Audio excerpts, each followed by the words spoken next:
doesn't. Hold on, here, I'll help you out. Sorry. Please don't mess up these ropes. These are the killer ropes.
Okay, so I bet you do. What's up? Good to see you.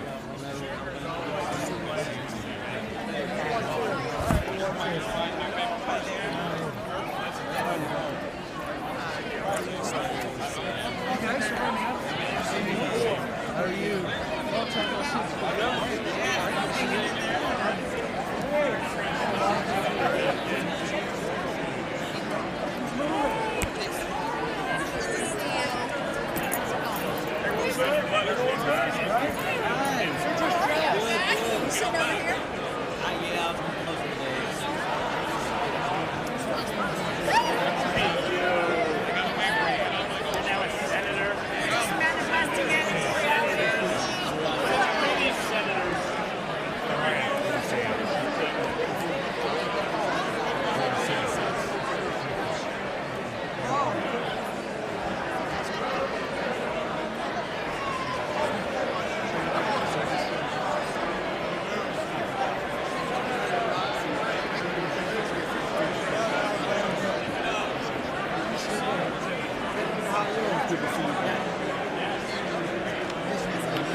Freshman class here. What's up, man? How you doing? Doing well. Good, good. I saw your wife the other day. She was in the White House.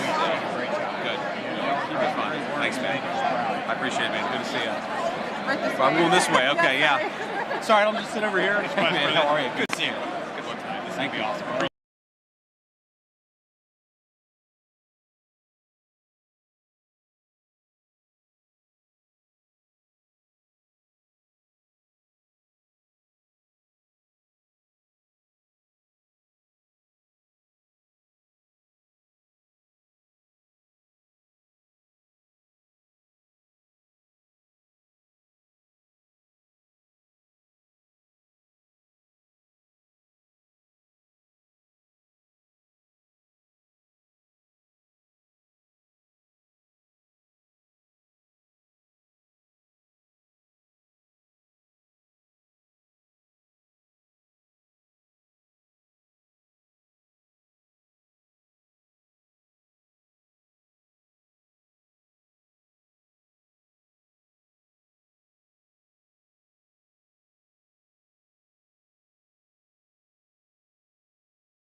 session will come to order.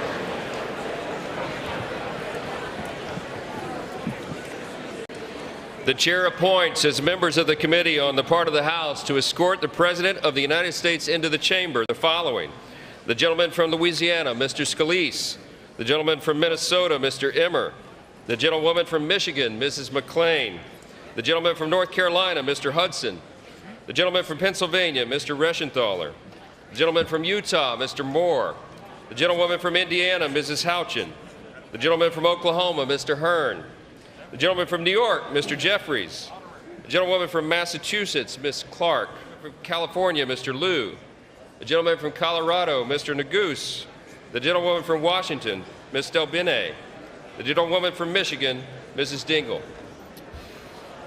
The President of the Senate, at the direction of that body, appoints the following senators as members of the committee on the part of the Senate to escort the President of the United States into the House chamber: the Senator from South Dakota, Mr. Thune; the Senator from Wyoming, Mr. Barrasso; the Senator from Arkansas, Mr. Cotton; the Senator from Oklahoma, Mr. Lankford; the Senator from West Virginia, Mrs. Capito; the Senator from South Carolina, Mr. Scott; the Senator from New York, Mr. Schumer; the Senator from Illinois, Mr. Durbin; the Senator from Minnesota, Ms. Klobuchar; the Senator from New Jersey, Mr. Booker; the Senator from Wisconsin, Ms. Baldwin. The members of the Escort Committee will exit the chamber through the lobby doors.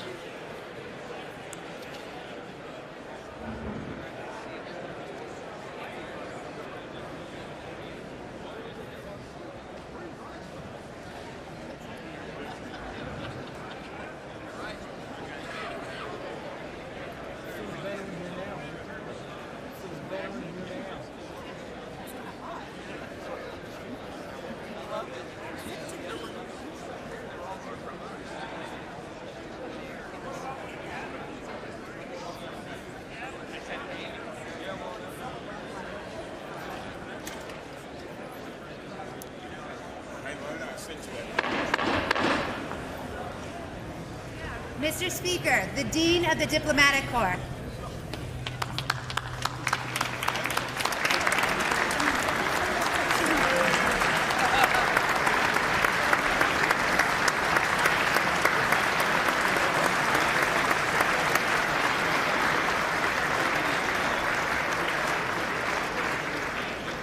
Mr. Speaker, Jonathan Jackson.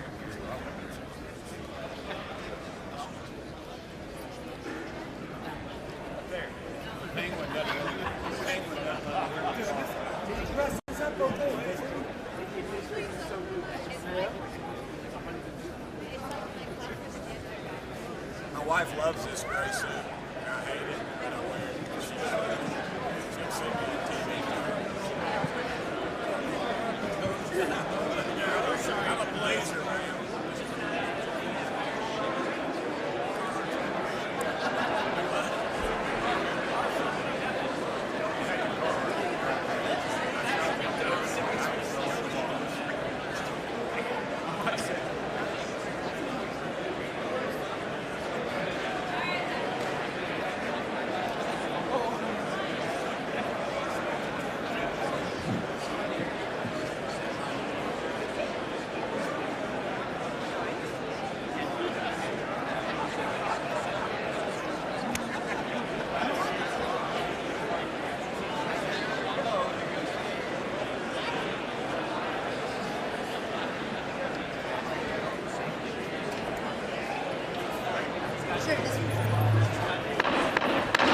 Mr. Speaker, the Chief Justice and Associate Justices of the United States Supreme Court. That's great.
Mr. Speaker, the President's Cabinet.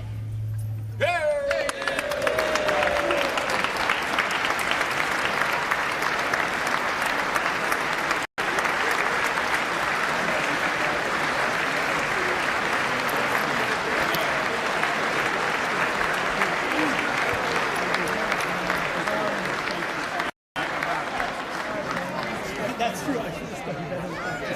I should have done way better.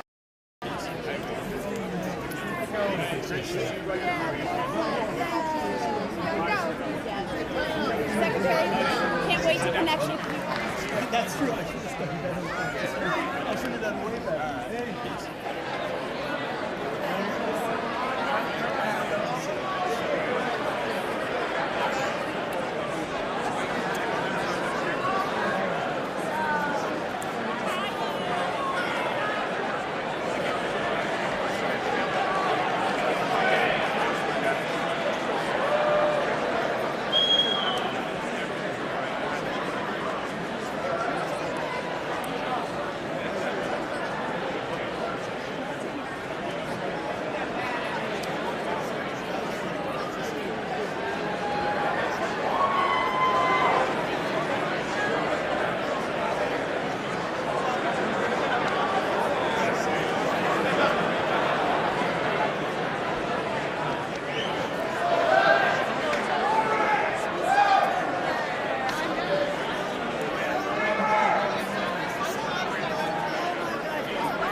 Mr. Speaker, the President of the United States.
Thank you.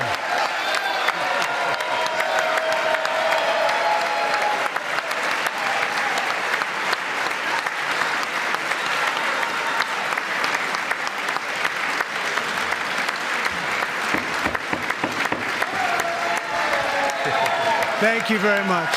Thank you very much. It's a great honor. Thank you very much. Speaker Johnson, Vice President Vance, the First Lady of the United States,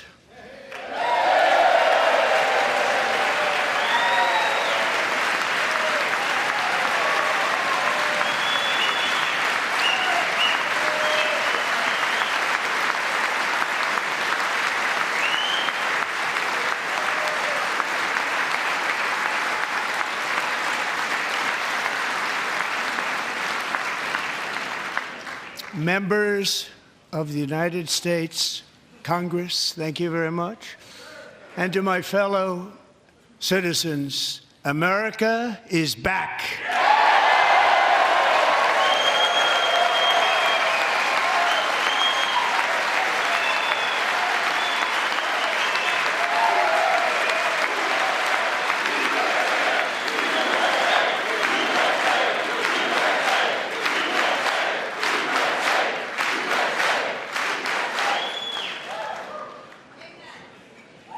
6 weeks ago, I stood beneath the dome of this Capitol and proclaimed the dawn of the golden age of America.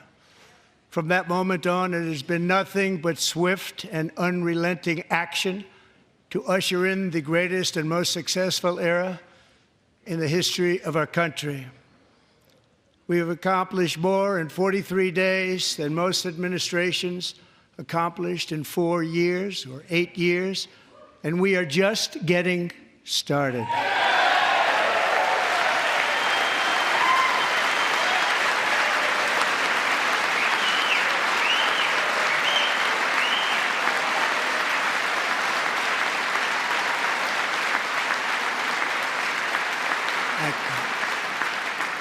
I return to this chamber tonight to report that America's momentum is back, our spirit is back, our pride is back, our confidence is back, and the American dream is surging bigger and better than ever before.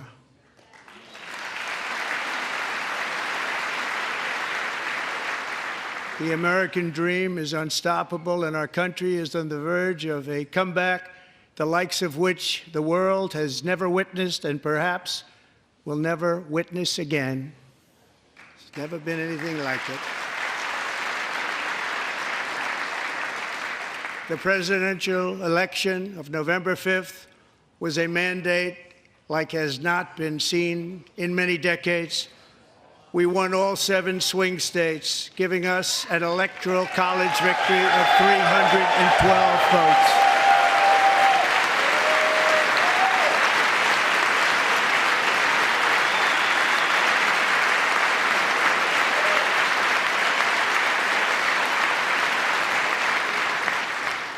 We won the popular vote by big numbers and won counties in our country.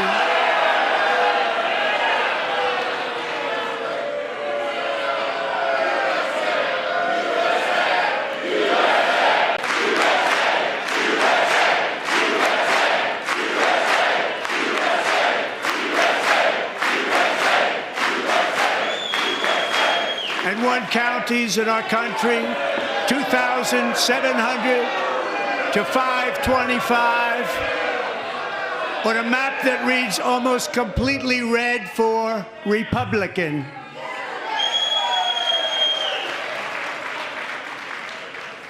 Now, for the first time in modern history, more Americans believe that our country is headed in the right direction than the wrong direction. In fact, it's an astonishing record, 27-point swing, the most ever.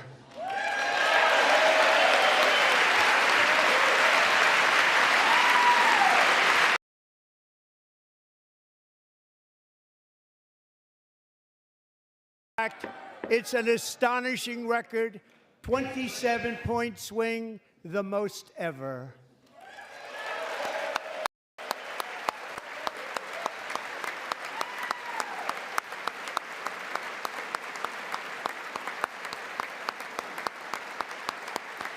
Likewise, small business optimism saw its single largest one-month gain ever recorded. Mr. President. A 41-point jump.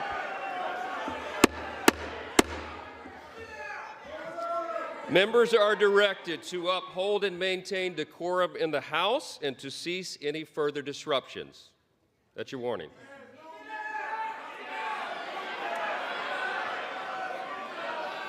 Members are engaging in willful and continuing breach of decorum, and the chair is prepared to direct the Sergeant-at-Arms to restore order to the joint session.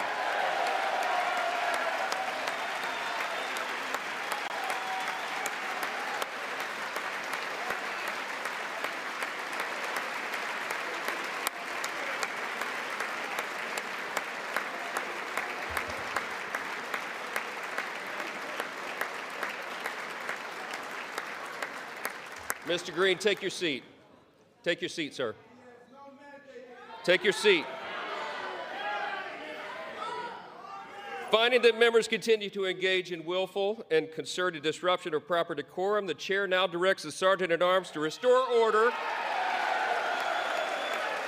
Remove this gentleman from the chamber.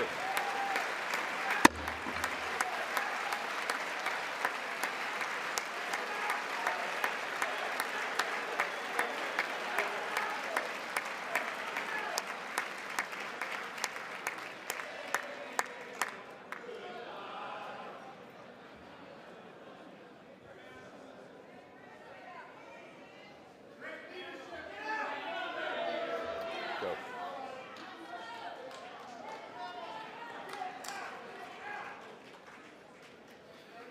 Members are directed to uphold and maintain decorum in the House. Mr. President, you continue. Thank you. Over the past 6 weeks, I have signed nearly 100 executive orders and taken more than 400 executive actions, a record to restore common sense, safety, optimism, and wealth all across our wonderful land. The people elected me to do the job, and I'm doing it.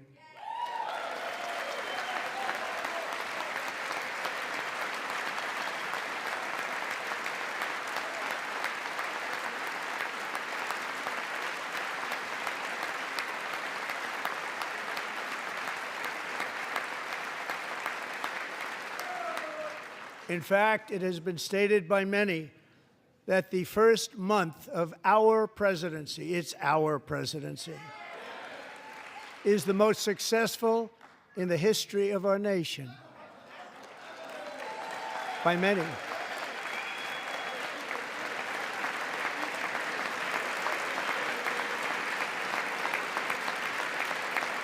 And what makes it even more impressive is that, do you know who number 2 is? George Washington. How about that? How about that? I don't know about that list, but we'll take it. Within hours of taking the oath of office, I declared a national emergency on our southern border, and I deployed the U.S. military and Border Patrol to repel the invasion of our country. And what a job they've done. As a result, illegal border crossings last month were by far the lowest ever recorded, ever.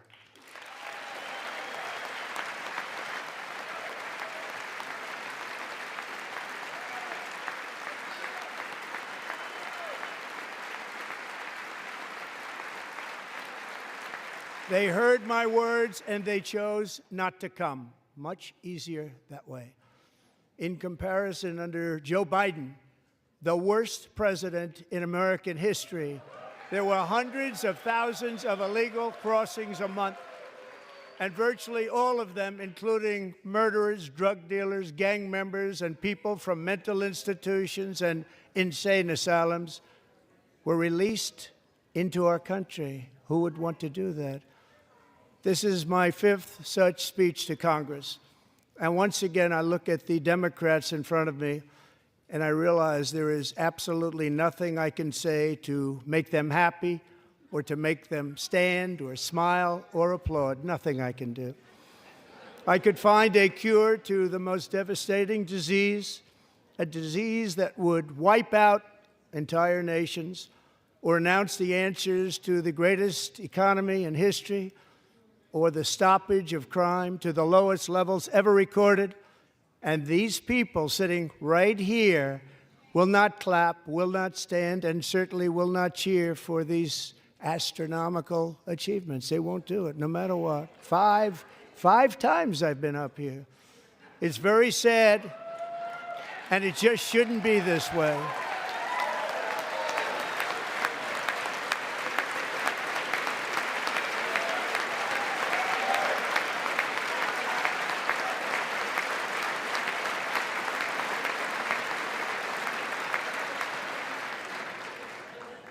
So Democrats sitting before me, for just this one night, why not join us in celebrating so many incredible wins for America? For the good of our nation, let's work together and let's truly make America great again.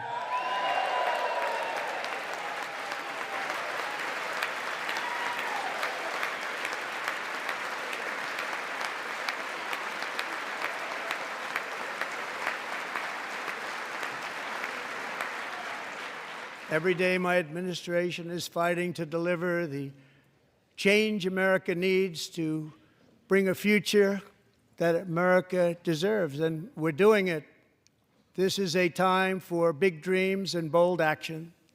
Upon taking office, I imposed an immediate freeze on all federal hiring, a freeze on all new federal regulations, and a freeze on all foreign aid.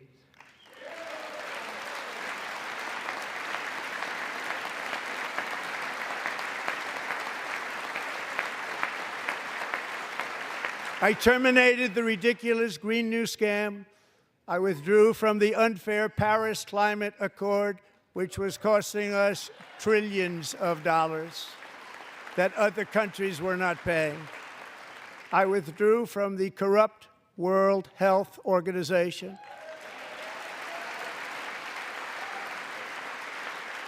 And I also withdrew from the anti-American UN Human Rights Council.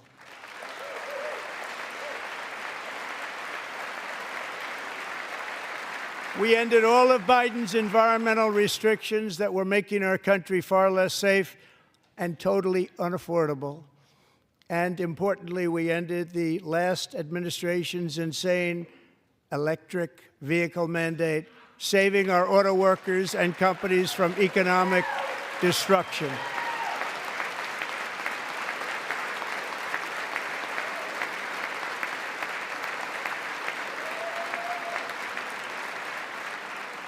To unshackle our economy, I have directed that for every one new regulation, 10 old regulations must be eliminated, just like I did in my very successful first term.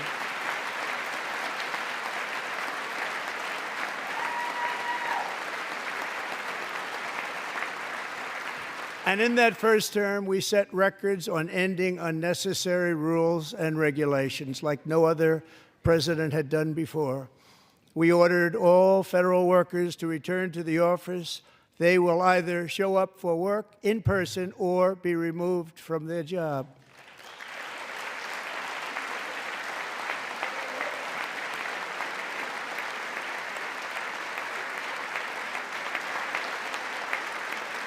And we have ended weaponized government where, as an example, a sitting president is allowed to viciously prosecute his political opponent, like me. How did that work out? Not too good. Not too good.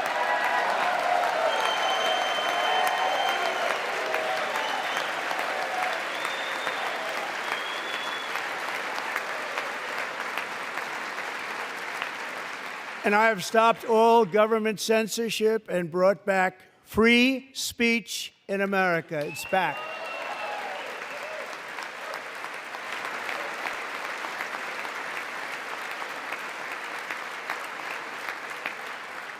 And 2 days ago, I signed an order making English the official language of the United States of America.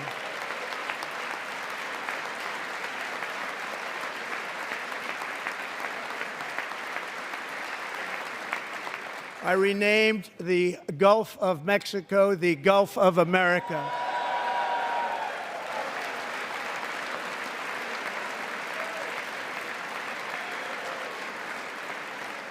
And likewise, I renamed, for a great president, William McKinley, Mount McKinley again. Beautiful Alaska. We love Alaska. We've ended the tyranny of so-called diversity, equity, and inclusion policies all across the entire federal government and indeed the private sector and our military. And our country will be woke no longer.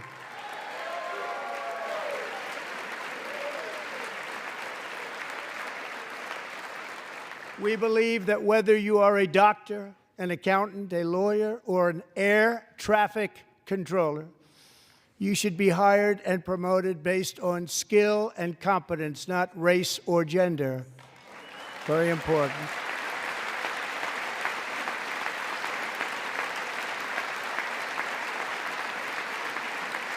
You should be hired based on merit. And the Supreme Court, in a brave and very powerful decision, has allowed us to do so. Thank you. Thank you very much. Thank you. We have removed the poison of critical race theory from our public schools, and I signed an order making it the official policy of the United States government that there are only two genders, male and female.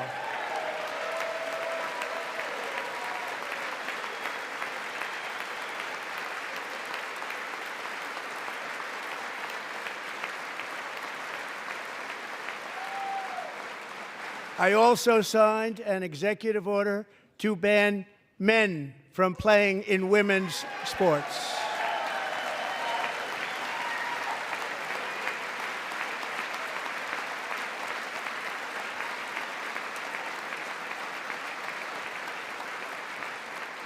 Three years ago, Peyton McNabb was an all-star high school athlete, one of the best, preparing for a future in college sports.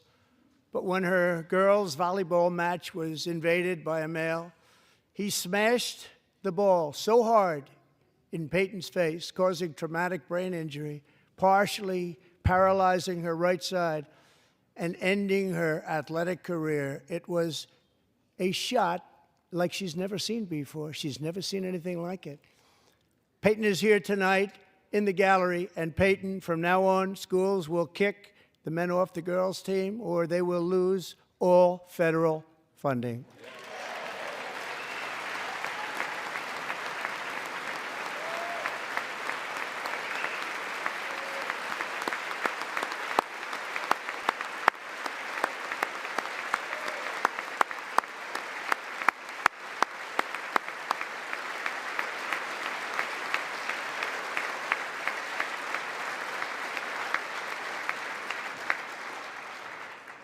And if you really want to see numbers, just take a look at what happened in the women's boxing, weightlifting, track and field, swimming, or cycling, where a male recently finished a long-distance race 5 hours and 14 minutes ahead of a woman for a new record by 5 hours.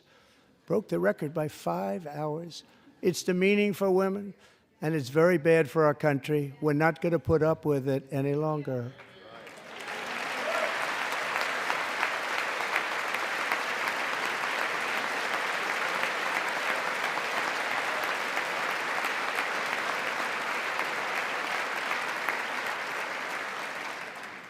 What I have just described is only a small fraction of the common sense revolution that is now, because of us, sweeping the entire world.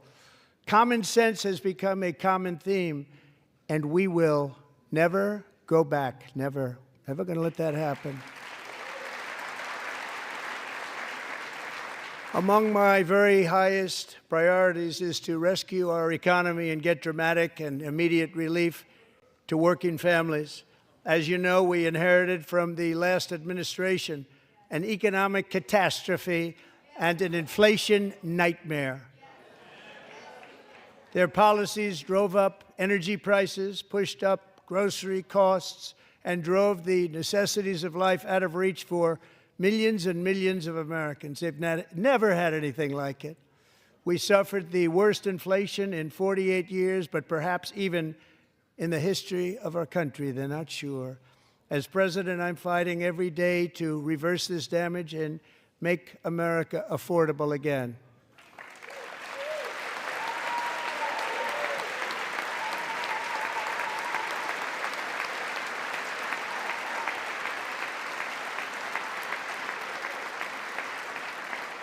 Joe Biden especially let the price of eggs get out of control. The egg price is out of control, and we're working hard to get it back down. Secretary, do a good job on that. You inherited a total mess from the previous administration. Do a good job.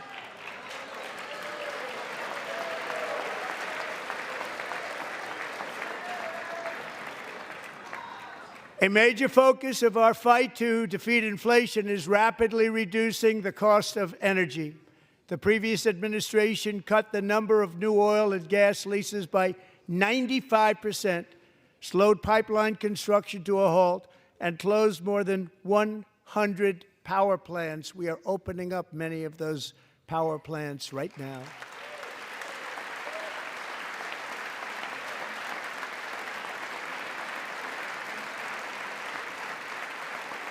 And frankly, we have never seen anything like it. That's why on my first day in office, I declared a national energy emergency. As you've heard me say many times, we have more liquid gold under our feet than any nation on earth, and by far. And now I fully authorize the most talented team ever assembled to go and get it. It's called Drill, Baby, Drill.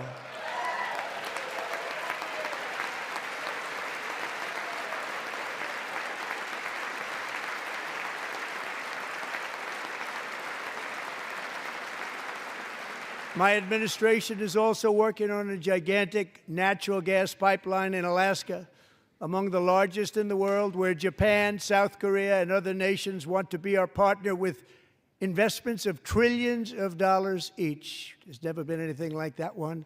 It will be truly spectacular. It's all set to go. The permitting is gotten. And later this week, I will also take historic action to dramatically expand production of critical minerals and rare earths here in the USA.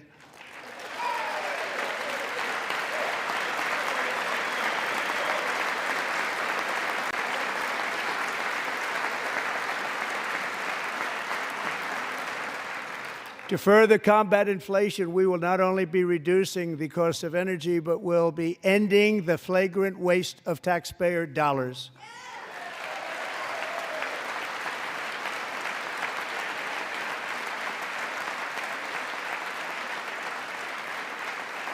And to that end, I have created the brand new Department of Government Efficiency, DOGE. Perhaps you've heard of it. Perhaps.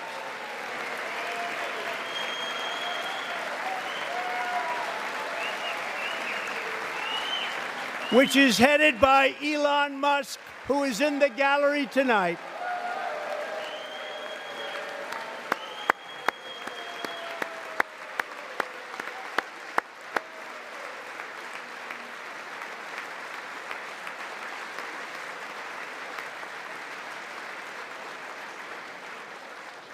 Thank you, Elon. He's working very hard. He didn't need this. He didn't need this.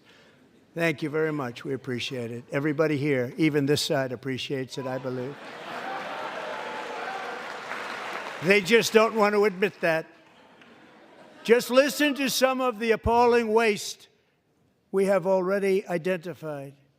$22 billion from HHS to provide free housing and cars for illegal aliens. $45 million for diversity, equity, and inclusion scholarships in Burma. $40 million to improve the social and economic inclusion of sedentary migrants. Nobody knows what that is. $8 million to promote LGBTQI+ in the African nation of Lesotho, which nobody has ever heard of. $60 million for indigenous peoples and Afro-Colombian empowerment in Central America. $60 million. $8 million for making mice transgender. This is real. $32 million for a left-wing propaganda operation in Moldova. $10 million for male circumcision in Mozambique. $20 million for the Arab Sesame Street in the Middle East. It's a program. $20 million for a program. $1.9 billion to recently created Decarbonization of Homes Committee, headed up, and we know she's involved. Just at the last moment, the money was passed over by a woman named Stacey Abrams. Have you ever heard of her? A $3.5 million consulting contract for lavish fish monitoring. $1.5 million for voter confidence in Liberia. $14 million for social cohesion in Mali. $59 million for illegal alien hotel rooms in New York City. He's a real estate developer. He's done very well. $250,000 to increase vegan local climate action innovation in Zambia. $42 million for social and behavior change in Uganda. $14 million for improving public procurement in Serbia. $47 million for improving learning outcomes in Asia. Asia's doing very well with learning. I don't know what we're doing. We should use it ourselves. And $101 million for DEI contracts at the Department of Education, the most ever paid, nothing even like it. Under the Trump administration, all of these scams, and they're far worse, but I didn't think it was appropriate to talk about them. They're so bad. Many more have been found out and exposed and swiftly terminated by a group of very intelligent, mostly young people, headed up by Elon, and we appreciate it. We found hundreds of billions of dollars of fraud.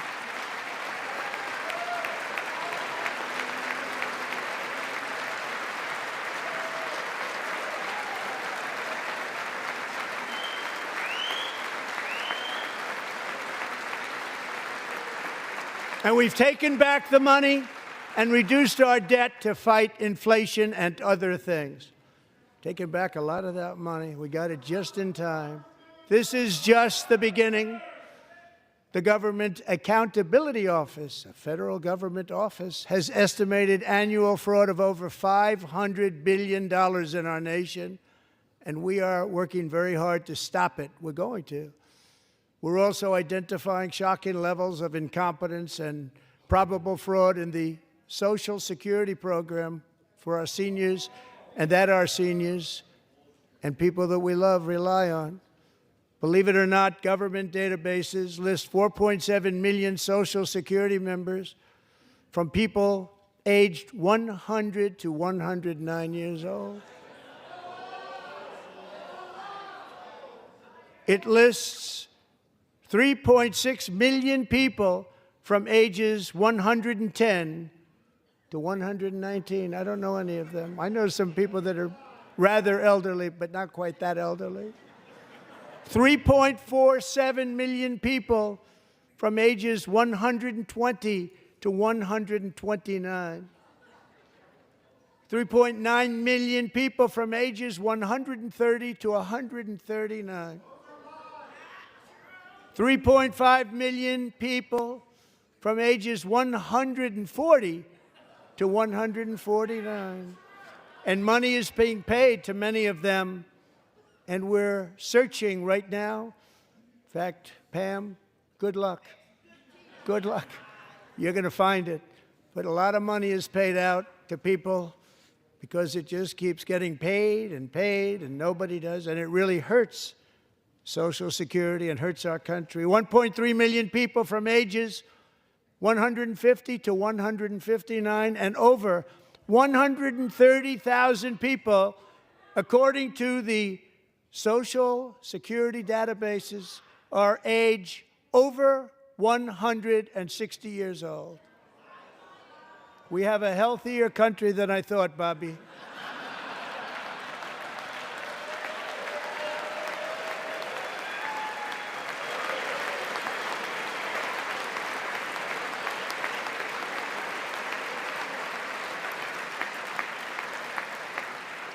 Including, to finish, 1,039 people between the ages of 220 and 229, one person between the age of 240 and 249, and one person is listed at 360 years of age. More than 100 years older than our country. But we're going to find out where that money's going, and it's not going to be pretty. By slashing all of the fraud, waste, and theft we can find, we will defeat inflation, bring down mortgage rates, lower car payments and grocery prices, protect our seniors, and put more money in the pockets of American families.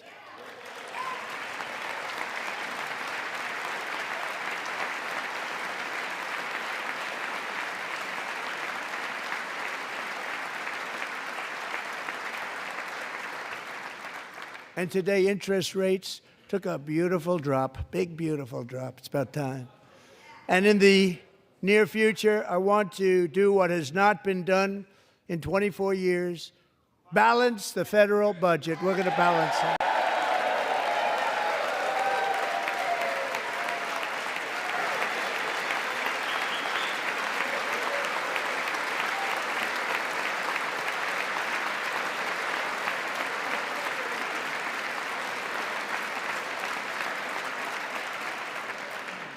With that goal in mind, we have developed in great detail what we are calling the Gold Card, which goes on sale very, very soon.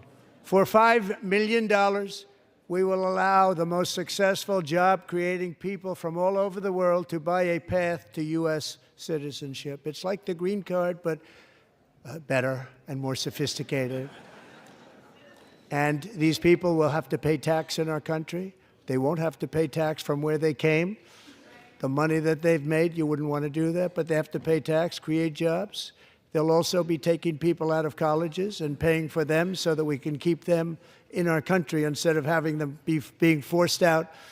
Number one, at the top school, as an example, being forced out and not being allowed to stay and create tremendous numbers of jobs and great success for a company out there. So while we take out the criminals, killers, traffickers, and child predators who are allowed to enter our country under the open border policy of these people, the Democrats, the Biden administration, the open border insane policies that you've allowed to destroy our country, we will now bring in brilliant, hardworking, job-creating people. They're going to pay a lot of money, and we're going to reduce our debt with that money.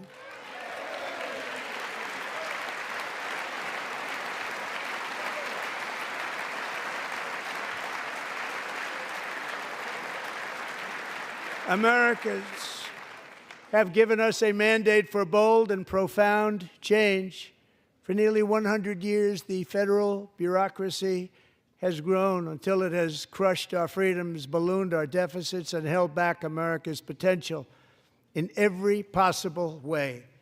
The nation founded by pioneers and risk-takers now drowns under millions and millions of pages of regulations and debt. Approvals that should take 10 days to get instead take 10 years, 15 years, and even 20 years before you're rejected. Meanwhile, we have hundreds of thousands of federal workers who have not been showing up to work. My administration will reclaim power from this unaccountable bureaucracy, and we will restore true democracy to America again.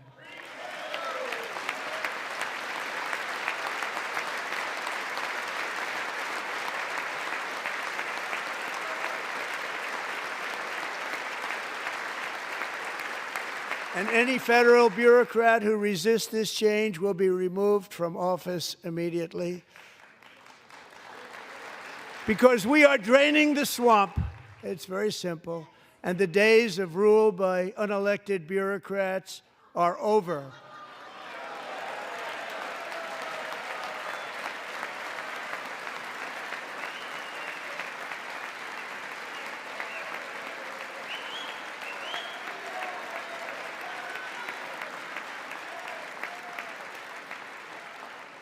And the next phase of our plan to deliver the greatest economy in history is for this Congress to pass tax cuts for everybody. They're in there. They're waiting for you to vote. And I'm sure that the people on my right, I don't mean the Republican right, but my right here, I'm sure you're going to vote for those tax cuts, because otherwise I don't believe the people will ever vote you into office. So I'm doing you a big favor by telling you that. But I know this group is going to be voting for the tax.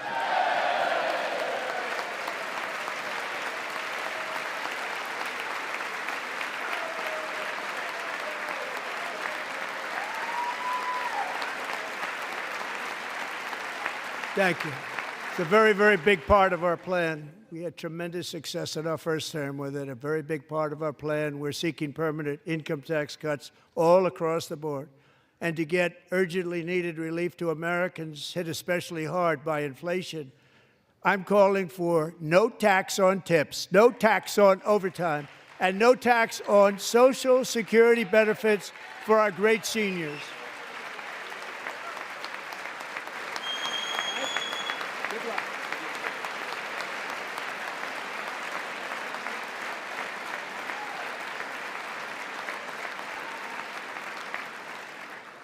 And I also want to make interest payments on car loans tax deductible, but only if the car is made in America.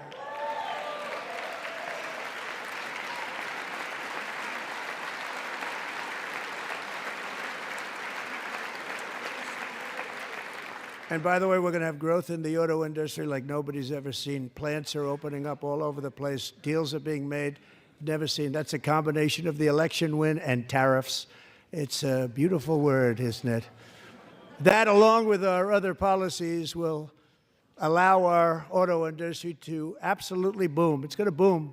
Spoke to the majors today, all three, the top people, and they're so excited. In fact, already numerous car companies have announced that they will be building massive automobile plants in America, with Honda just announcing a new plant in Indiana, one of the largest anywhere in the world.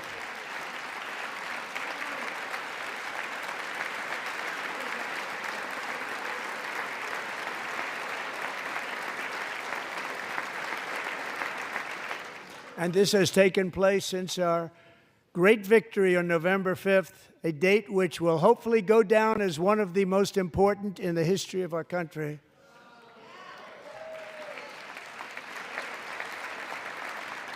In addition, as part of our tax cuts, we want to cut taxes on domestic production and all manufacturing.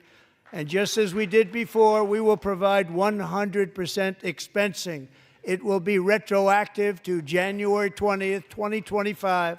And it was one of the main reasons why our tax cuts were so successful in our first term, giving us the most successful economy in the history of our country. First term. We had a great first term.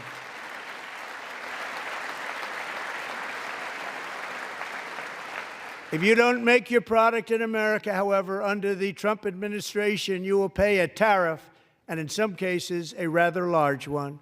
Other countries have used tariffs against us for decades, and now it's our turn to start using them against those other countries.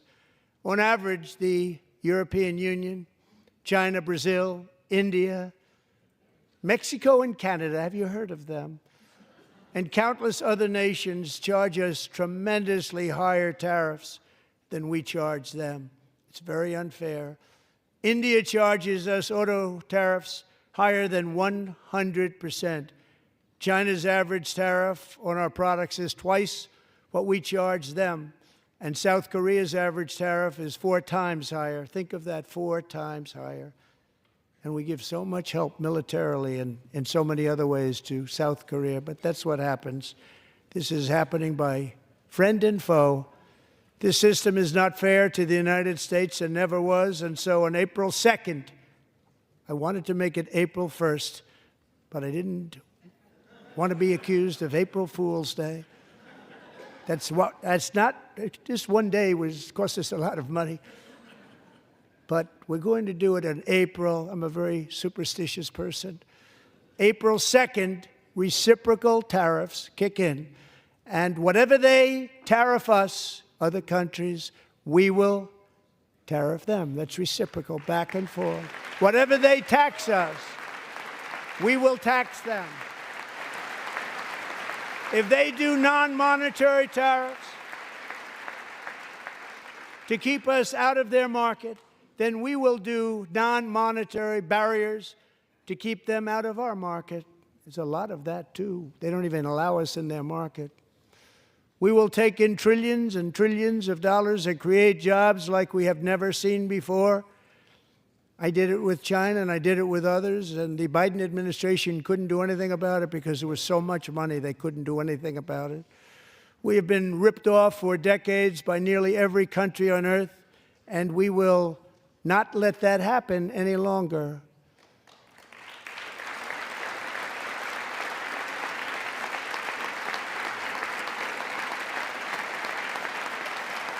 Much has been said over the last 3 months about Mexico and Canada, but we have very large deficits with both of them. But even more importantly, they've allowed fentanyl to come into our country at levels never seen before, killing hundreds of thousands of our citizens and many very young, beautiful people, destroying families. Nobody's ever seen anything like it. They are, in effect, receiving subsidies of hundreds of billions of dollars. We pay subsidies to Canada and to Mexico of hundreds of billions of dollars, and the United States will not be doing that any longer. We're not going to do it any longer.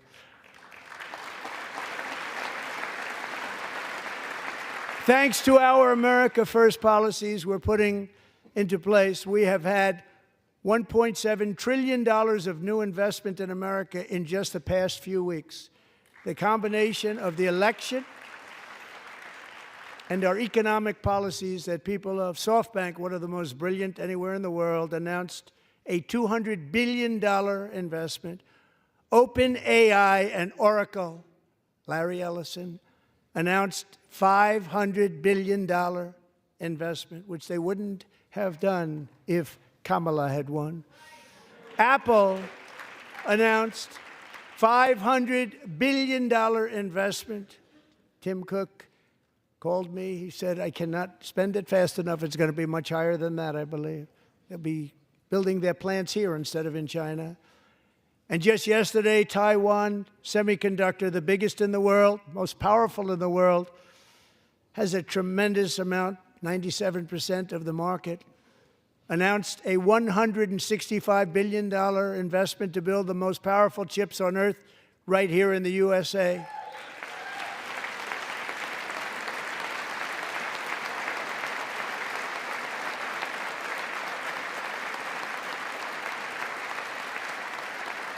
And we're not giving them any money. Your CHIPS Act is a horrible, horrible thing. We give hundreds of billions of dollars, and it doesn't mean a thing. They take our money and they don't spend it. All that meant to them, we're giving them no money. All that was important to them was they didn't want to pay the tariffs, so they came and they're building, and many other companies are coming. We don't have to give them money.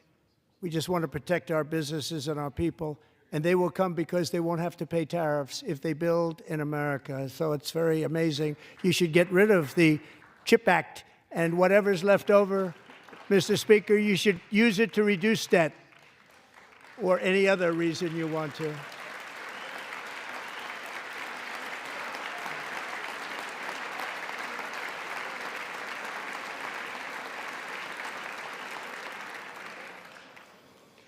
Our new trade policy will also be great for the American farmer. I love the farmer, who will now be selling into our home market, the USA, because nobody is going to be able to compete with you because there's goods that come in from other countries and companies. They're really in a bad position in so many different ways. They're uninspected. They may be very dirty and disgusting, and they come in and they pour in, and they hurt our American farmers. The tariffs will go on agricultural product coming into America, and our farmers, starting on April 2nd, it may be a little bit of an adjustment period. We had that before when I made the deal with China, $50 billion of purchases, and I said, just bear with me, and they did. They did. Probably have to bear with me again, and this will be even better. That was great. The problem with it was that Biden didn't enforce it. He didn't enforce it. $50 billion of purchases, and we were doing great, but Biden did not enforce it, and it hurt our farmers. But our farmers are going to have a field day right now. So to our farmers, have a lot of fun. I love you too. I love you too. It's all going to happen.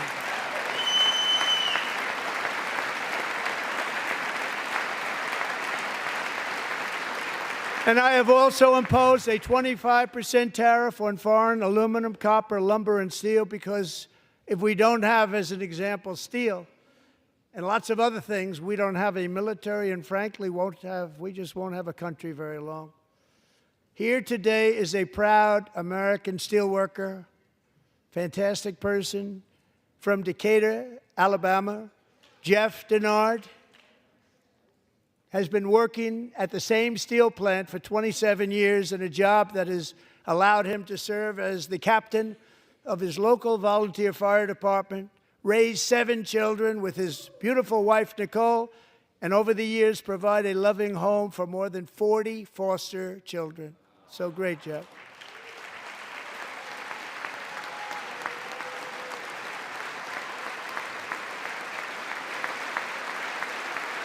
Thank you, Jeff. Thank you, Jeff.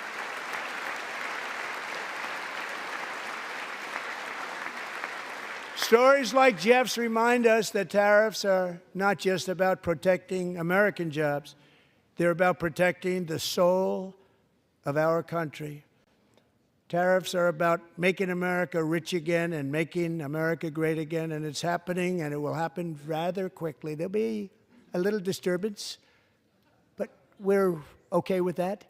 It won't be much. No, you're not. Oh. And look where Biden took us. Very low, the lowest we've ever been. Jeff, I want to thank you very much. And I also want to recognize another person who has devoted herself to foster care community. She works so hard on it. A very loving person, our magnificent First Lady of the United States.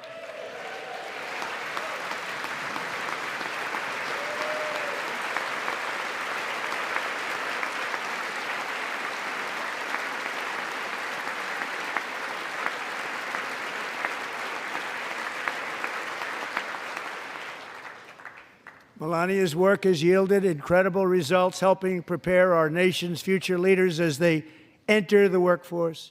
Our First Lady is joined by 2 impressive young women, very impressive. Haley Ferguson, who benefited from the First Lady's Fostering the Future initiative and is poised to complete her education and become a teacher.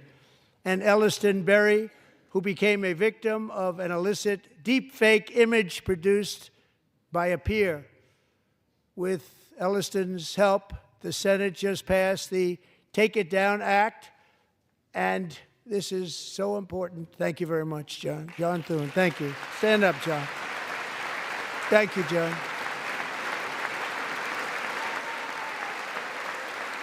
Thank you all very much.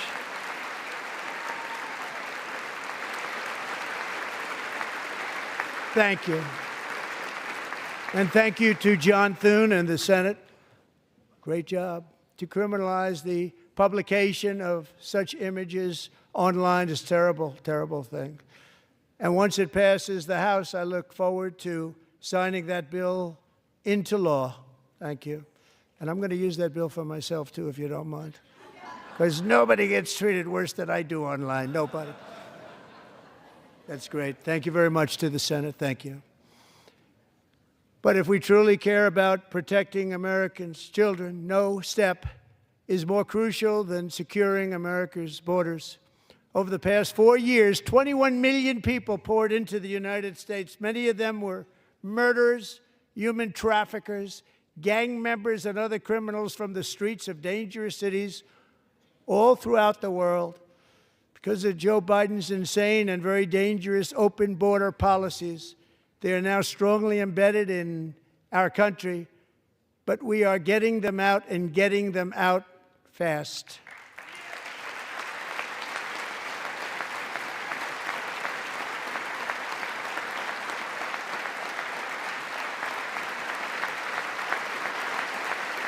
And I want to thank Tom Homan and Christy. I want to thank you and Paul of Border Patrol. I want to thank you. What a job they've all done, everybody. Border Patrol, ICE, law enforcement in general is incredible. We have to take care of our law enforcement. Have to.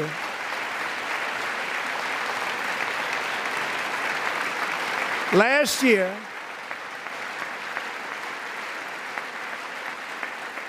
a brilliant 22-year-old nursing student named Laken Riley, the best in her class, admired by everybody, went out for a jog on the campus of the University of Georgia. That morning, Laken was viciously attacked, assaulted, beaten, brutalized, and horrifically murdered. Laken was stolen from us by a savage illegal alien gang member who was arrested while trespassing across Biden's open southern border and then set loose into the United States under the heartless policies of that failed administration. It was indeed a failed administration. He had then been arrested and released in a Democrat-run sanctuary city, a disaster, before ending the life of this beautiful young angel. With us this evening are Laken's beloved mother, Allison, and her sister, Lauren.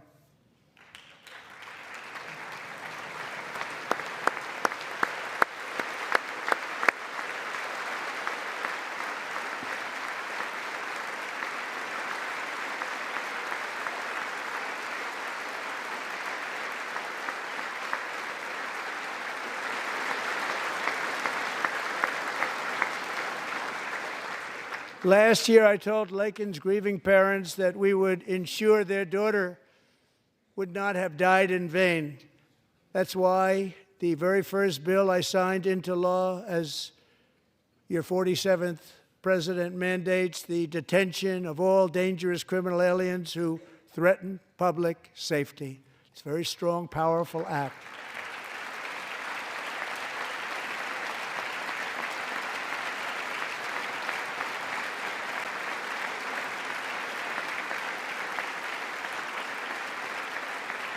It's called the Laken-Riley Act.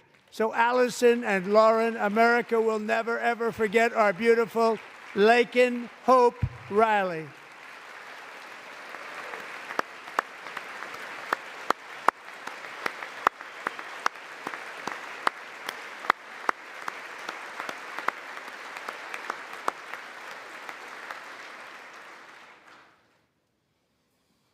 Thank you very much. Since taking office, my administration has launched the most sweeping border and immigration crackdown in American history, and we quickly achieved the lowest numbers of illegal border crossers ever recorded. Thank you.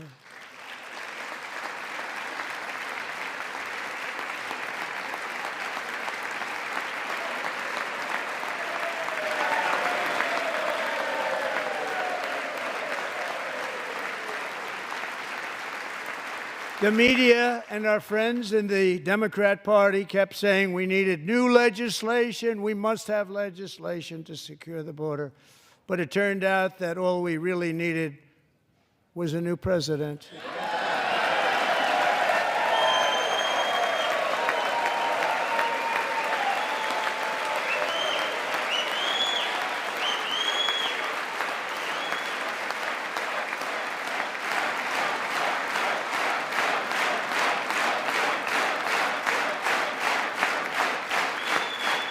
Thank you. Joe Biden didn't just open our borders, he flew illegal aliens over them to overwhelm our schools, hospitals, and communities throughout the country. Entire towns like Aurora, Colorado, and Springfield, Ohio, buckled under the weight of the migrant occupation and corruption like nobody's ever seen before. Beautiful towns destroyed. Now, just as I promised in my inaugural address, we are achieving the great liberation of America.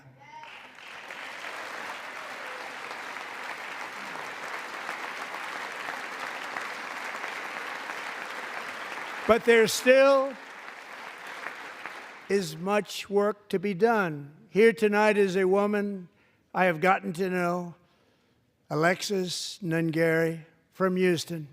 Wonderful woman. Last June, Alexis's 12-year-old daughter, her precious Jocelyn, walked to a nearby convenience store. She was kidnapped, tied up, assaulted for 2 hours under a bridge, and horrifically murdered. Arrested and charged with this heinous crime are 2 illegal alien monsters from Venezuela, released into America by the last administration through their ridiculous open border. The death of this beautiful 12-year-old girl and the agony of her mother and family touched our entire nation greatly. Alexis, I promised that we would always remember your daughter, your magnificent daughter, and earlier tonight I signed an order keeping my word to you. One thing I have learned about Jocelyn is that she loved animals so much. She loved nature. Across Galveston Bay, from where Jocelyn lived in Houston, you will find a magnificent national wildlife refuge, a pristine, peaceful, 34,000-acre sanctuary for all of God's creatures on the edge of the Gulf of America. Alexis, moments ago, I formally renamed that refuge in loving memory of your beautiful daughter, Jocelyn. So, Mr. Vice President, if you would, may I have the order?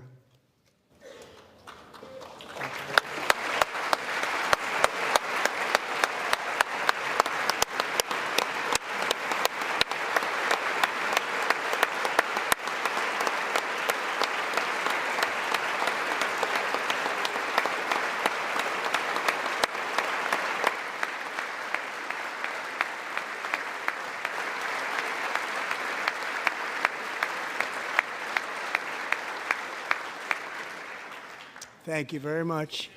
All 3 savages charged with Jocelyn and Lakin's murders were members of the Venezuelan prison gang, the toughest gang, they say, in the world, known as Tren de Aragua. 2 weeks ago, I officially designated this gang, along with MS-13 and the bloodthirsty Mexican drug cartels, as foreign terrorist organizations.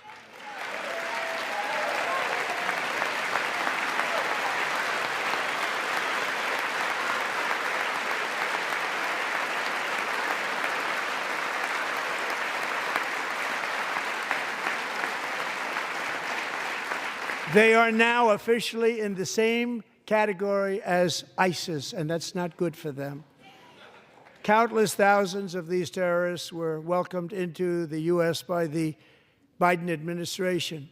But now every last one will be rounded up and forcibly removed from our country, or, if they're too dangerous, put in jails, standing trial in this country, because we don't want them to come back ever. With us this evening is a warrior on the front lines of that battle, Border Patrol Agent Roberto Ortiz. Great guy.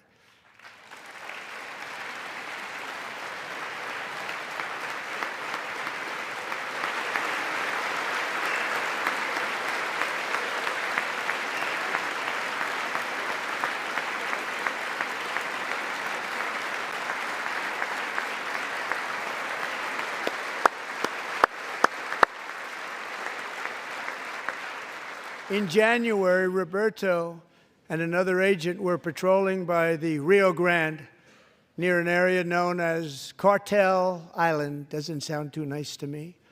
When heavily armed gunmen started shooting at them. Roberto saw that his partner was totally exposed, at great danger, and he leapt into action, returning fire and providing crucial seconds for his fellow agent to seek safety, just barely.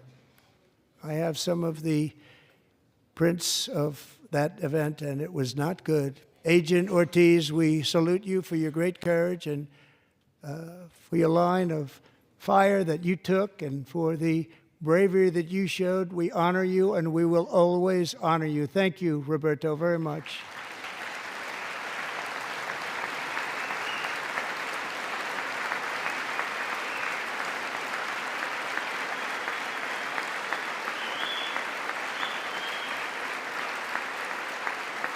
Thank you, Roberto. And I actually got to know him on my many calls to the border. He's a great gentleman. The territory to the immediate south of our border is now dominated entirely by criminal cartels that murder, rape, torture, and exercise total control. They have total control over a whole nation, posing a grave threat to our national security. The cartels are waging war on America, and it's time for America to wage war on the cartels, which we are doing.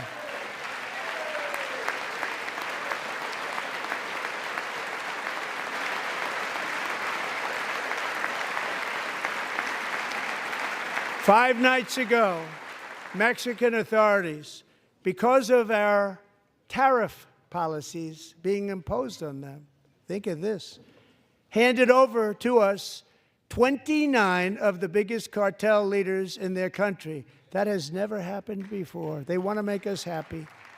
First time ever. But we need Mexico and Canada to do much more than they've done, and they have to stop the fentanyl and drugs pouring into the USA. They're going to stop it. I have sent Congress a detailed funding request laying out exactly how we will eliminate these threats to protect our homeland and complete the largest deportation operation in American history, larger even than current record holder, President Dwight D. Eisenhower, a moderate man, but someone who believed very strongly in borders. Americans expect Congress to send me this funding without delay so I can sign it into law. So, Mr. Speaker, John Thune, both of you, I hope you're going to be able to do that, Mr. Speaker. Thank you. Mr. Leader, thank you. Thank you very much. And let's get it to me. I'll sign it so fast, you won't even believe it.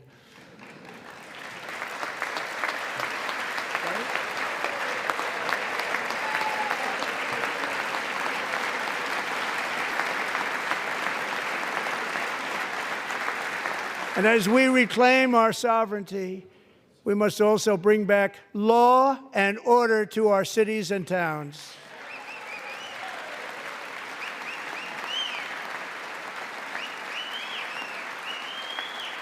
In recent years, our justice system has been turned upside down by radical left lunatics.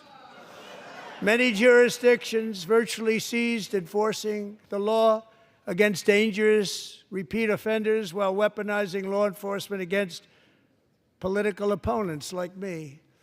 My administration has acted swiftly and decisively to restore fair, equal, and impartial justice under the constitutional rule of law, starting at the FBI and the DOJ. Pam, good luck.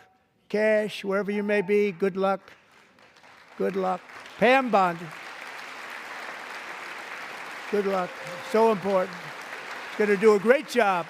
Cash, thank you. Thank you, Cash.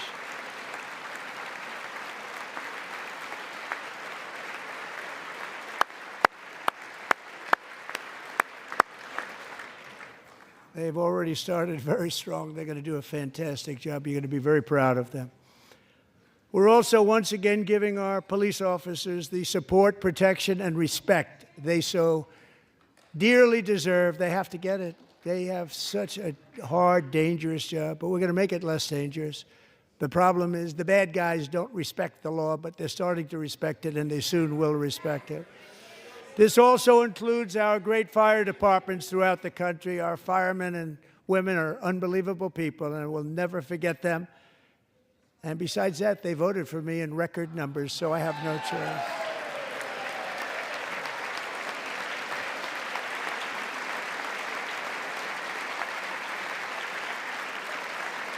One year ago this month, 31-year-old New York police officer Jonathan Diller, unbelievably wonderful person and a great officer, was gunned down at a traffic stop on Long Island. I went to his funeral.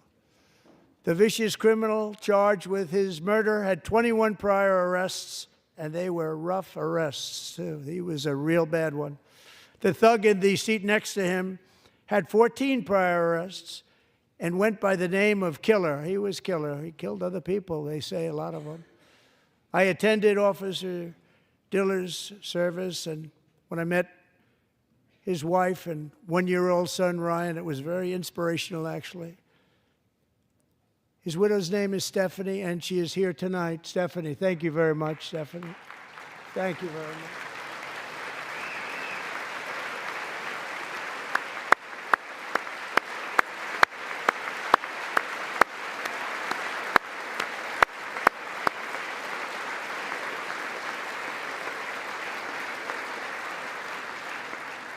Stephanie, we're going to make sure that Ryan knows his dad was a true hero, New York's finest, and we're going to get these cold-blooded killers and repeat offenders off our streets, and we're going to do it fast. Got to stop it. They get out with 28 arrests. They push people into subway trains. They hit people over the head, back of the head with baseball bats. We got to get them out of here. I've already signed an executive order requiring a mandatory death penalty for anyone who murders a police officer, and tonight I'm asking Congress to pass that policy into permanent law.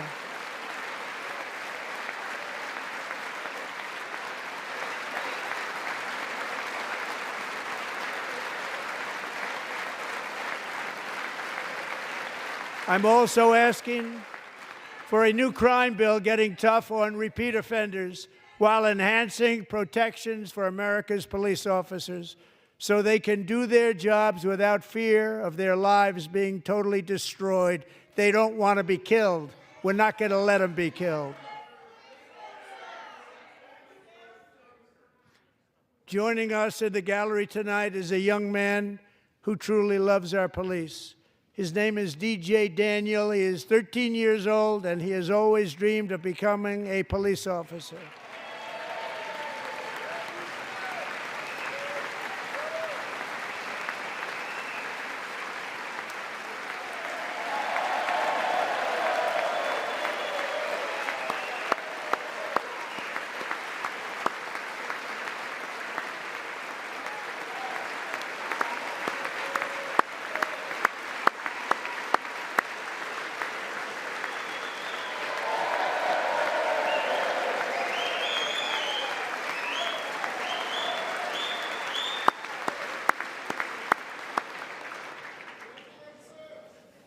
But in 2018, DJ was diagnosed with brain cancer. The doctors gave him 5 months at most to live. That was more than 6 years ago.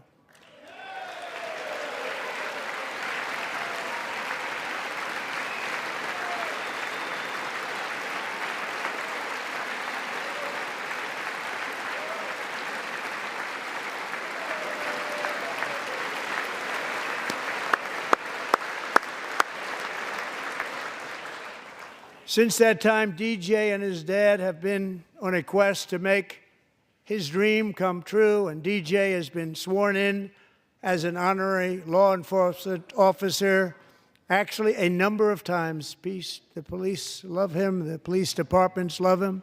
And tonight, DJ, we're going to do you the biggest honor of them all. I am asking our new Secret Service Director, Sean Curran, to officially make you an agent of the United States Secret Service.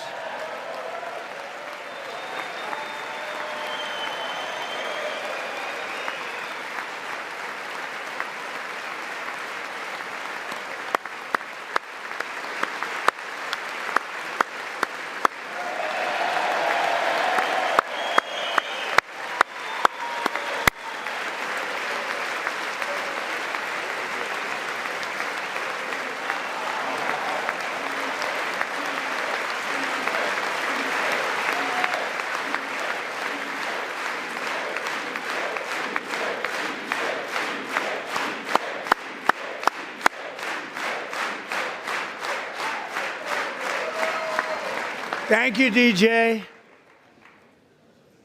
DJ's doctors believe his cancer likely came from a chemical he was exposed to when he was younger. Since 1975, rates of child cancer have increased by more than 40%. Reversing this trend is one of the top priorities for our new presidential commission to make America healthy again, chaired by our new Secretary of Health and Human Services, Robert F. Kennedy, Jr.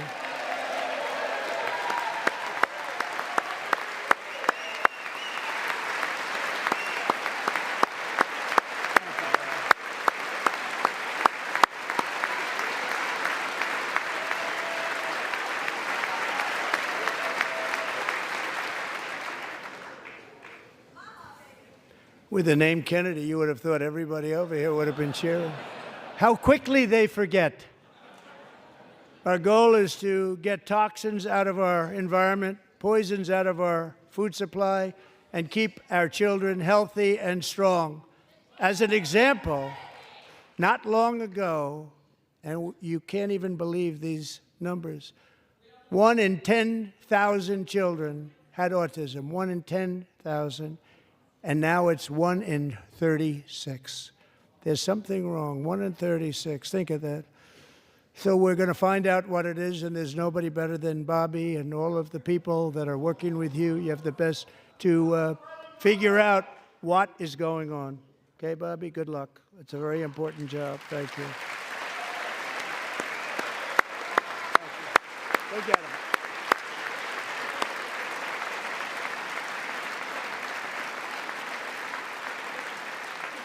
Thank you.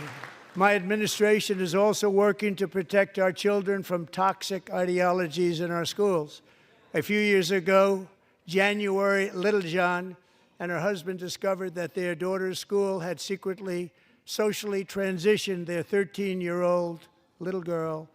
Teachers and administrators conspired to deceive January and her husband while encouraging her daughter to use a new name and pronouns. They, them pronoun, actually, all without telling January, who is here tonight and is now a courageous advocate against this form of child abuse. January, thank you. Thank you. Thank you very much. Thank you.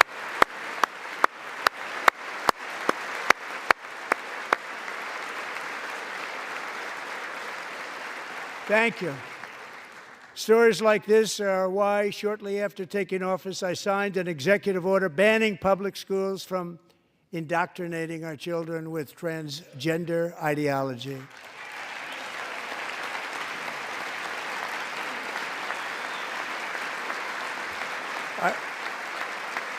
I also signed an order to cut off all taxpayer funding to any institution that engages in the sexual mutilation of our youth.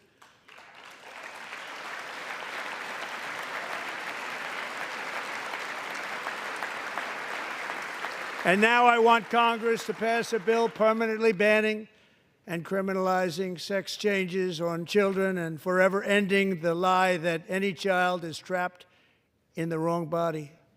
This is a big lie.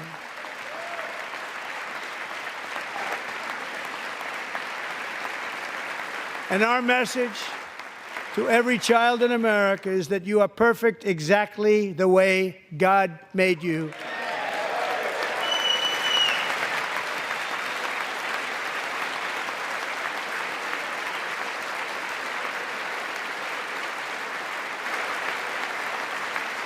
Because we're getting wokeness out of our schools and out of our military, and it's already out, and it's out of our society. We don't want it.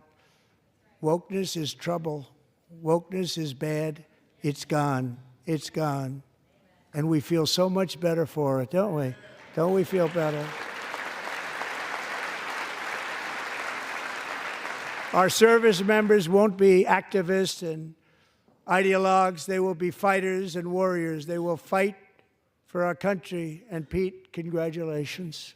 Secretary of Defense, congratulations.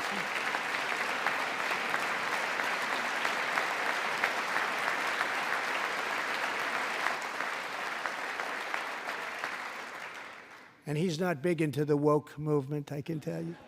I know him well.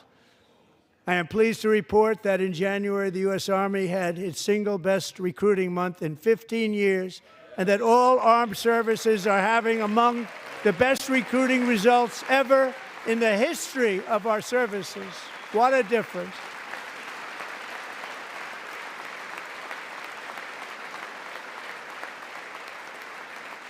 And you know, it was just a few months ago where the results were exactly the opposite. We couldn't recruit anywhere. We couldn't recruit. Now we're having the best results just about that we've ever had. What a tremendous turnaround. It's really a beautiful thing to see. People love our country again. It's very simple. They love our country, and they love being in our military again. So it's a great thing, and thank you very much. Great job. Thank you.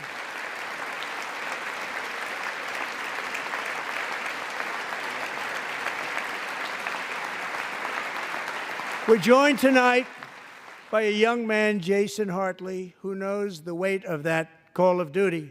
Jason's father, grandfather, and great-grandfather all wore the uniform. Jason tragically lost his dad, who was also a Los Angeles County Sheriff's deputy when he was just a boy, and now he wants to carry on the family legacy of service. Jason is a senior in high school, a 6-letter varsity athlete, a really good athlete, they say, a brilliant student with a 4.46, that's good, GPA. And his greatest dream is to attend the U.S. Military Academy at West Point.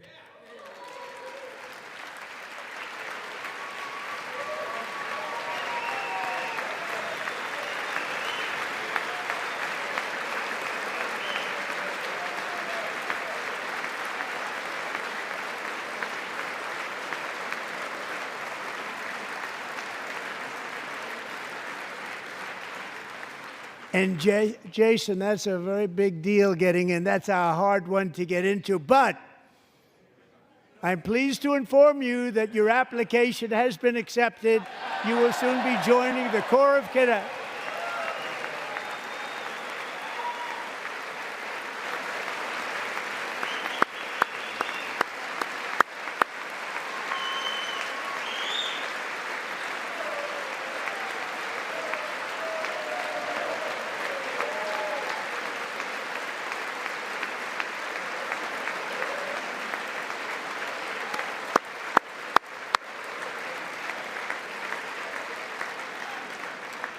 Thank you. Jason, you're going to be on the long gray line, Jason. As Commander-in-Chief, my focus is on building the most powerful military of the future. As a first step, I'm asking Congress to fund a state-of-the-art Golden Dome missile defense shield to protect our homeland, all made in the USA.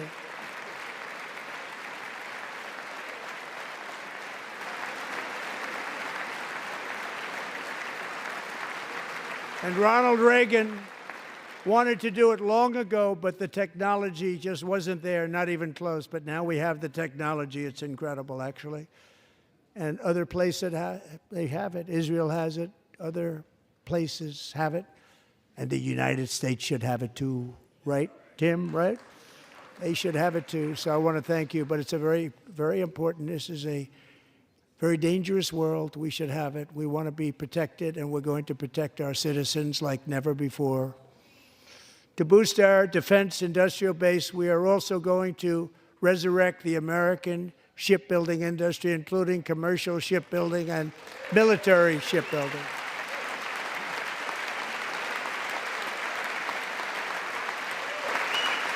And for that purpose, I am announcing tonight that we will create a new Office of Shipbuilding in the White House and offer special tax incentives to bring this industry home to America where it belongs. We used to make so many ships. We don't make them anymore very much, but we're going to make them very fast, very soon. It will have a huge impact. To further enhance our national security, my administration will be reclaiming the Panama Canal, and we've already started doing it.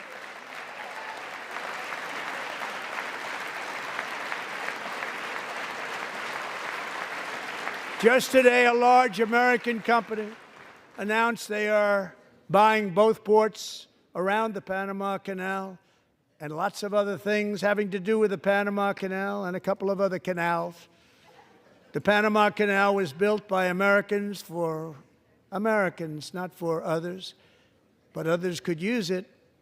But it was built at tremendous cost of American blood and treasure. 38,000 workers died building the Panama Canal.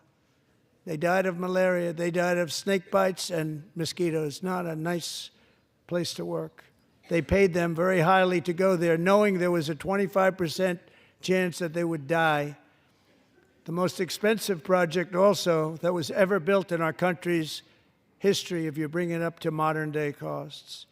It was given away by the Carter administration for $1, but that agreement has been violated very severely. We didn't give it to China. We gave it to Panama, and we're taking it back.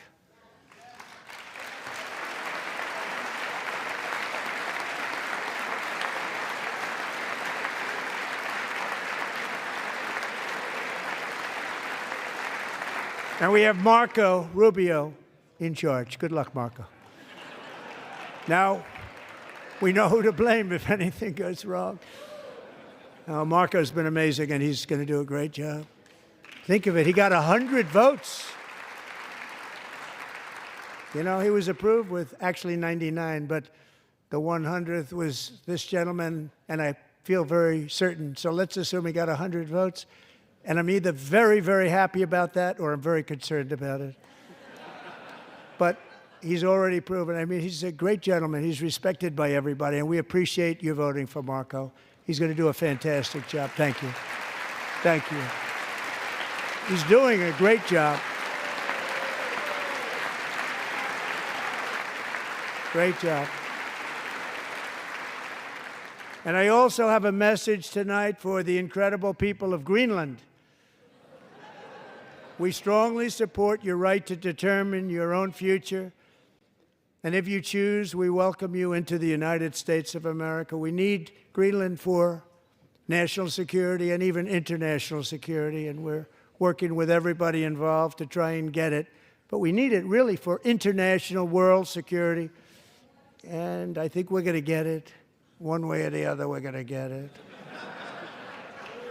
We will keep you safe. We will make you rich, and together we will take Greenland to heights like you have never thought possible before. It's a very small population, but very, very large piece of land and very, very important for military security. America is once again standing strong against the forces of radical Islamic terrorism. 3.5 years ago, ISIS terrorists killed 13 American service members and countless others in the Abbey Gate bombing during the disastrous and incompetent withdrawal from Afghanistan. Not that they were withdrawing, it was the way they withdrew. Perhaps the most embarrassing moment in the history of our country. Tonight, I am pleased to announce that we have just apprehended the top terrorist responsible for that atrocity, and he is right now on his way here to face the swift sword of American justice.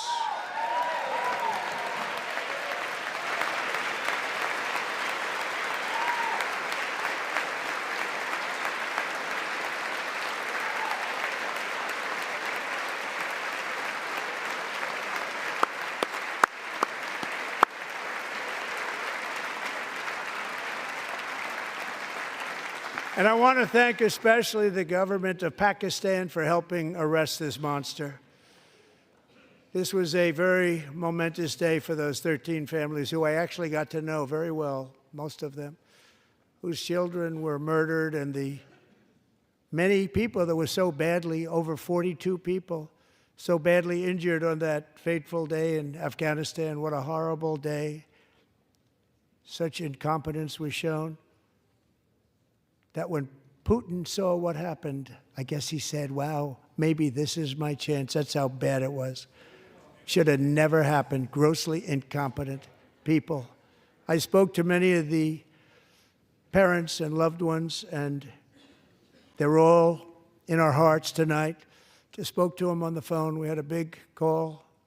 Every one of them called, and Everybody was on the line, and they did nothing but cry with happiness. They were very happy as you can be under those circumstances. Their child, brother, sister, son, daughter was killed for no reason whatsoever. In the Middle East, we're bringing back our hostages from Gaza. In my first term, we achieved one of the most groundbreaking peace agreements in generations, the Abraham Accords.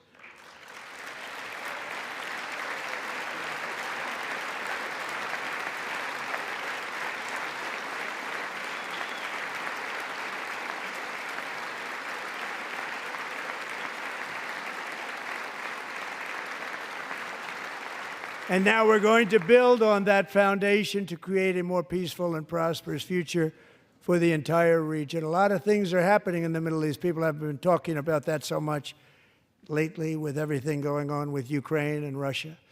But a lot of things are happening in the Middle East. It's a rough neighborhood, actually. I'm also working tirelessly to end the savage conflict in Ukraine. Millions of Ukrainians and Russians have been needlessly killed or wounded in this horrific and brutal conflict with no end in sight.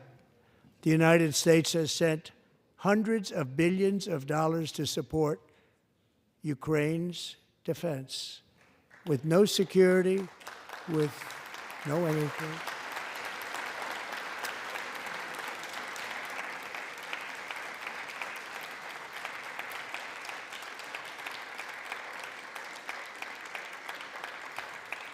Do you want to keep it going for another 5 years?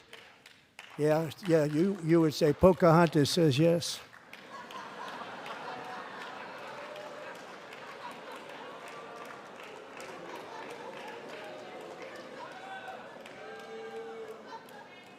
$2,000 people are being killed every single week.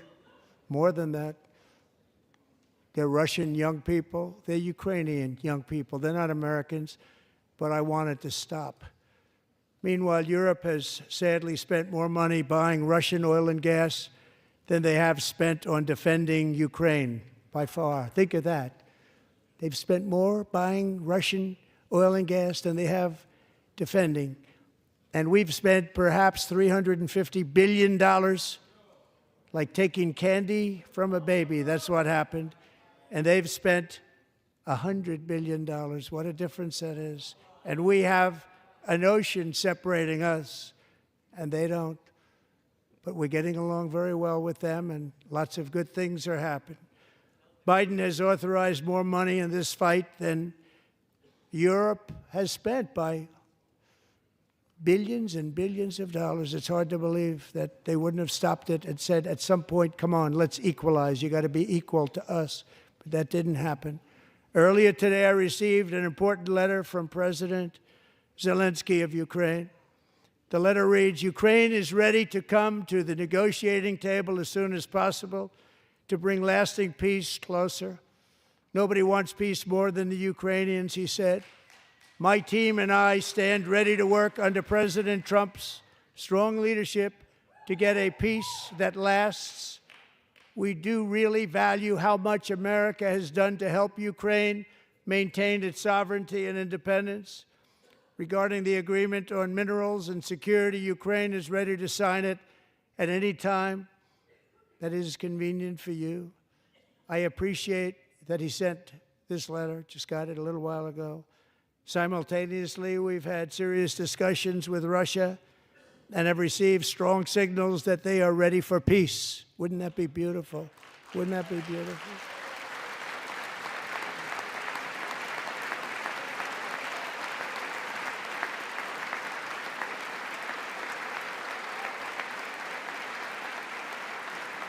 Wouldn't that be beautiful?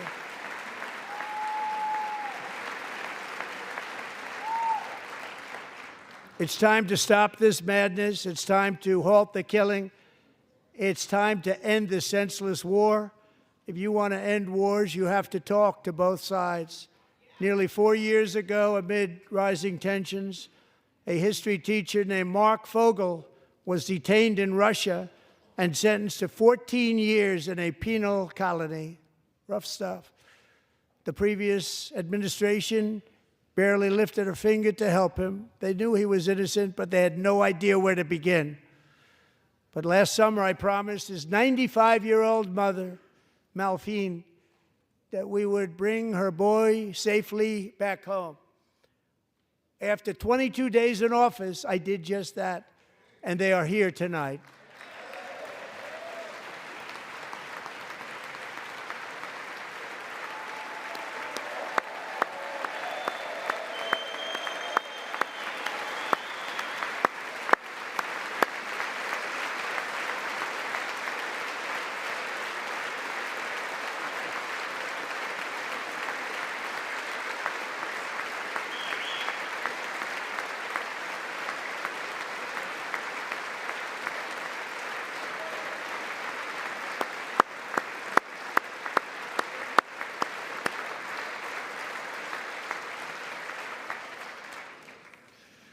To Mark and his great mom, we are delighted to have you safe and sound and with us. As fate would have it, Mark Fogel was born in a small rural town in Butler, Pennsylvania. Have you heard of it? Where his mother has lived for the past 78 years. I just happened to go there last July 13th for a rally. That was not pleasant. And that is where I met his beautiful mom right before I walked onto that stage. And I told her I would not forget what she said about her son. And I never did I? Never forgot. Less than 10 minutes later, at that same rally, gunfire rang out, and a sick and deranged assassin unloaded 8 bullets from his sniper's perch into a crowd of many thousands of people. My life was saved by a fraction of an inch, but some were not so lucky. Corey Comparator was a firefighter, a veteran, a Christian, a husband, a devoted father, and above all, a protector. When the sound of gunshots pierced the air, it was a horrible sound. Corey knew instantly what it was and what to do. He threw himself on top of his wife and daughters and shielded them from the bullets with his own body. Corey was hit really hard. You know the story from there. He sacrificed his life to save theirs. 2 others, very fine people, were also seriously hit. But thankfully, with the help of 2 great country doctors, we thought they were gone, and they were saved. So those doctors had great talent. We're joined by Corey's wife, Helen, who was his high school sweetheart, and their 2 beloved daughters, Allison and Kaylee. Thank you.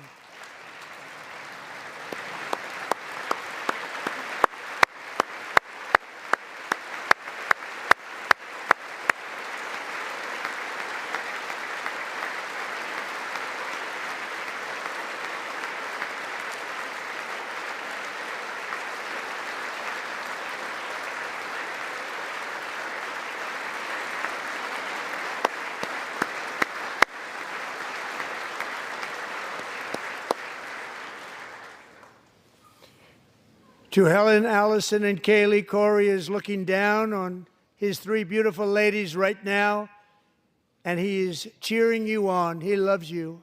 He is cheering you on. Corey was taken from us much too soon, but his destiny was to leave us all with a shining example of the selfless devotion of a true American patriot. It was love like Corey's that built our country, and it's love like Corey's that is going to make our country more majestic than ever before.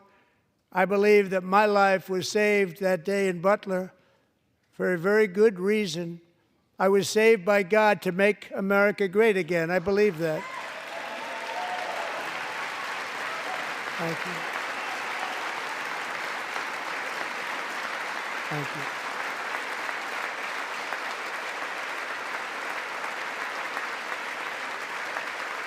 Thank you.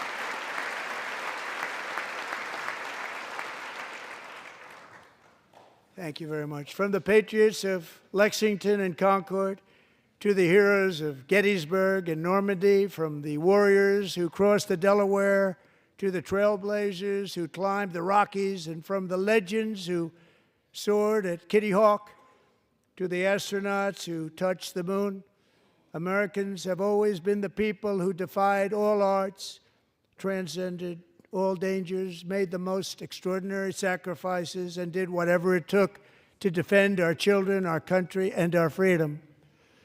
And as we have seen in this chamber tonight, that same strength, faith, love, and spirit is still alive and thriving in the hearts of the American people.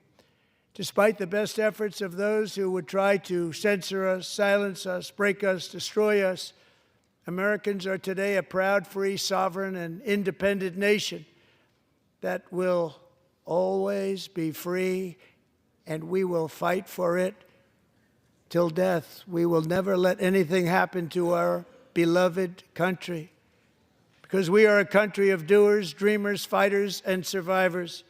Our ancestors crossed a vast ocean, strode into the unknown wilderness, and carved their fortunes from the rock and soil of a perilous and very dangerous frontier. They chased our destiny across a boundless continent.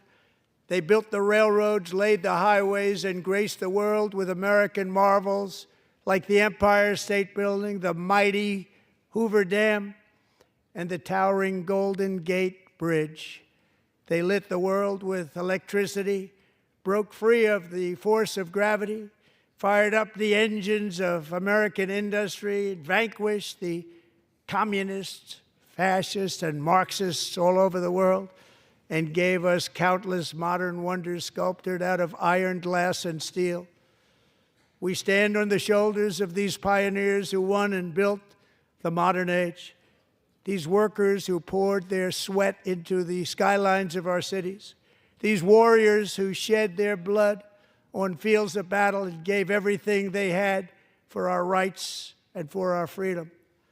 Now it is our time to take up the righteous cause of American liberty. And it is our turn to take America's destiny into our own hands and begin the most thrilling days in the history of our country. This will be our greatest era. With God's help, over the next 4 years, we are going to lead this nation even higher, and we are going to forge the freest, most advanced, most dynamic, and most dominant civilization ever to exist on the face of this earth. We are going to create the highest quality of life, build the safest and wealthiest and healthiest and most vital communities anywhere in the world. We are going to conquer the vast frontiers of science, and we are going to lead humanity into space and plant the American flag on the planet Mars and even far beyond.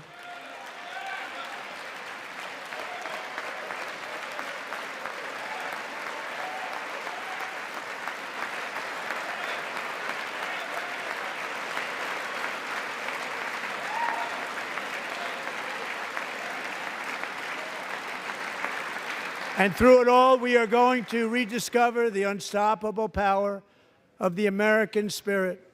And we are going to renew unlimited promise of the American dream. Every single day, we will stand up and we will fight, fight, fight for the country our citizens believe in and for the country our people deserve.